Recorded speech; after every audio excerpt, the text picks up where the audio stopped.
Hello साथियों, जय श्री राम। आप कैसे हैं? आशा करते हैं कि आप अच्छे होंगे।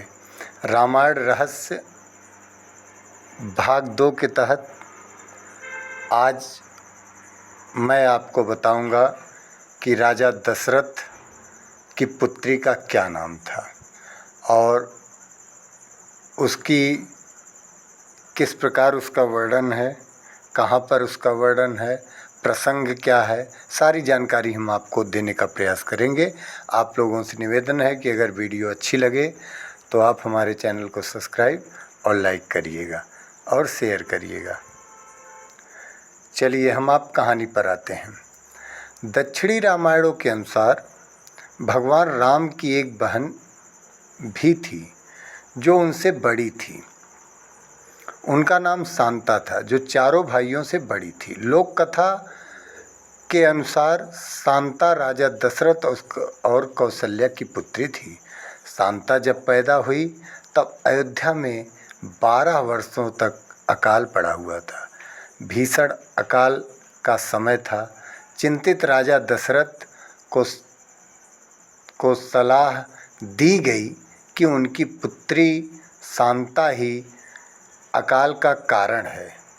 राजा दशरथ ने अकाल दूर करने हेतु अपनी पुत्री शांता को अपनी साली, जो कि कौशल्या जी की बहन थी, वर्षिणी जी की अंग देश के राजा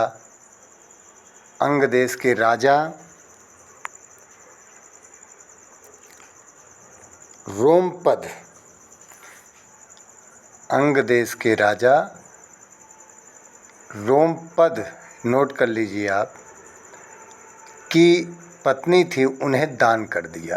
शांता का पालन पोषण राजा रोमपद और उनकी पत्नी वर्षिणी ने किया, जो महारानी कौशल्या की बहन अर्थात श्री राम की मौसी थी।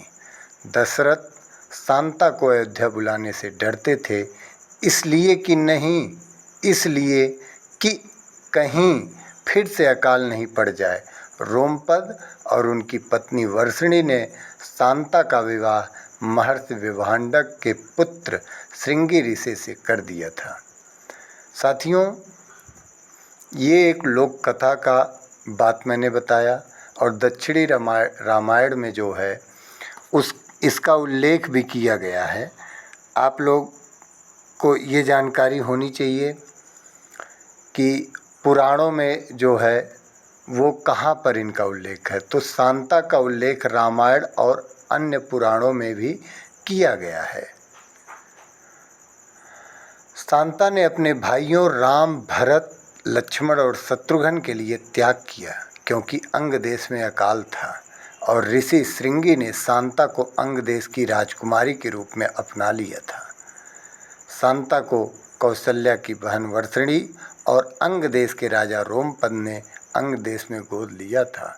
ये सब जानकारी आपको रामायण रहस्य के तहत मिल रही है। अतः आप सबसे निवेदन है कि इसी प्रकार की वीडियो देखने के लिए और नेक्स्ट एपिसोड में क्या कुछ मैं नया लेकर आऊँगा आप सबके लिए, इतना विश्वास करिए। रामायण रहस्य बहुत ही अच्छी चीज़ें हैं जो रामायण में आपको नहीं मिलेंगी, वो भी मैं बताने का प्रयास करूंगा। नेक्स्ट वीडियो देखने के लिए हमारे चैनल को लाइक और सब्सक्राइब करें। धन्यवाद। जय श्री राम।